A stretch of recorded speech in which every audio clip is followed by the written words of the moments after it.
பீகாரின் நீண்டகால முதலமைச்சரான நிதிஷ்குமார் திடீரென மாநிலங்களவை உறுப்பினர் பதவிக்கு வேட்புமனு தாக்கல் செய்திருப்பது அவரது கட்சித் தொண்டர்களை அதிர்ச்சியில் ஆழ்த்தியிருக்கிறது.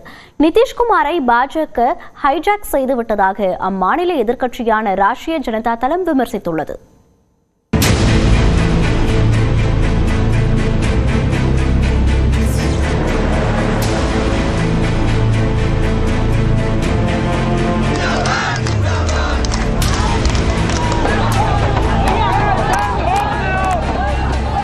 கடந்த ஆண்டு பீகார் சட்டப்பேரவை தேர்தலில் பாஜக நிதிஷின் ஐக்கிய ஜனதா தளம் கட்சிகளை உள்ளடக்கிய தேசிய ஜனநாயக கூட்டணி 202 இடங்களை கைப்பற்றி ஆட்சியை தக்க வைத்தது.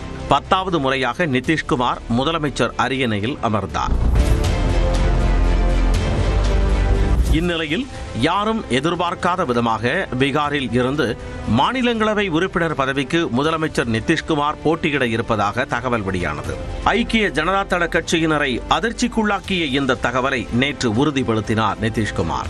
தனது எக்ஸ் தளத்தில் பதிவிட்ட அவர் தனது பொது வாழ்க்கையின் தொடக்கத்தில் இருந்து பீகார் சட்டப்பேரவையின் 2 அவைகளிலும் நாடாளுமன்றத்தின் 2 அவைகளிலும் உறுப்பினராக வேண்டும் என்று விரும்பியதாக குறிப்பிட்டார்.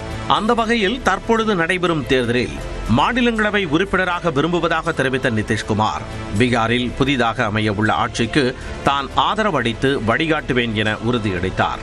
தொடர்ந்து மாநிலங்களவை உறுப்பினருக்கான வேட்புமனுவை பாட்னாவில் உள்துறை அமைச்சர் அமித்ஷா முன்னிலையில் நிதிஷ்குமார் தாக்கல் செய்தார்.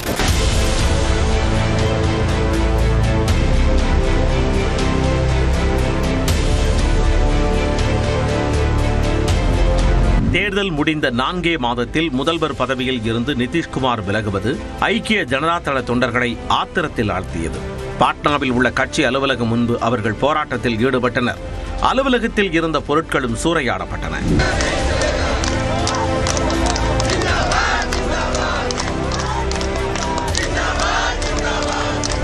நிதிஷ்குமாரை பாஜக ஹைஜாக் செய்துவிட்டதாக ராஷ்டிரிய ஜனதா தளம் கட்சியின் தலைவர் தேஜஸ்வி விமர்சித்தார். हम नीतीश जी के साथ कुछ दिन काम भी किए, उप मुख्यमंत्री भी रहे, लेकिन ज्यादातर जो है हम विपक्ष में रहे. हम लोग सब लोग जानते हैं. 75 வயதாகும் நிதிஷ்குமாருக்கு மாநில நிர்வாகத்தின் கடும் அழுத்தத்தை குறைக்கவே இந்த முடிவு எடுக்கப்பட்டுள்ளதாக கூறப்படுகிறது. ஏற்கனவே மக்களவை, பீகார் சட்டப்பேரவை, சட்ட மேலவை ஆகியவற்றில் உறுப்பினராக இருந்த நிதிஷ்குமார் மாநிலங்களவைக்கு மட்டும் சென்றதில்லை. தற்பொழுது ராஜ்யசபாவிற்கு சென்றால் 4 அவைகளிலும் உறுப்பினராக இருந்தவர் என்ற பெருமை கிடைக்கும் என்பதால் அதனை நிதிஷ் விரும்புகிறார் என கூறப்படுகிறது. பீகாரில் நீண்ட காலமாக நிதிஷ்குமாருக்கு ஆதரவு அளித்து வரும் பாஜக இப்போது அங்கு முதல் முறையாக தனது சொந்த முதலமைச்சரை அமர்த்த விரும்புகிறது. இந்த பட்டியலில் தற்பொழுது துணை முதல்வராக இருக்கும் சாம்ராஜ் சௌத்ரி, மத்திய இணை அமைச்சராக இருக்கும் நித்யானந்த் ராய், மாநில அமைச்சராக இருக்கும் திலீப் குமார் ஜெய்ஸ்வால் ஆகியோர் பெயர்கள் அடிபடுகின்றன. நிதிஷ்குமாரின் மகன் நிஷாந்த் குமார் பீகார் துணை முதலமைச்சராக பதவி ஏற்பார் என தெரிகிறது. இந்நிலையில் தேசிய அரசியலுக்கு நிதிஷ்குமார் திரும்புவதாக உள்துறை அமைச்சர் அமித்ஷா தெரிவித்துள்ளார்.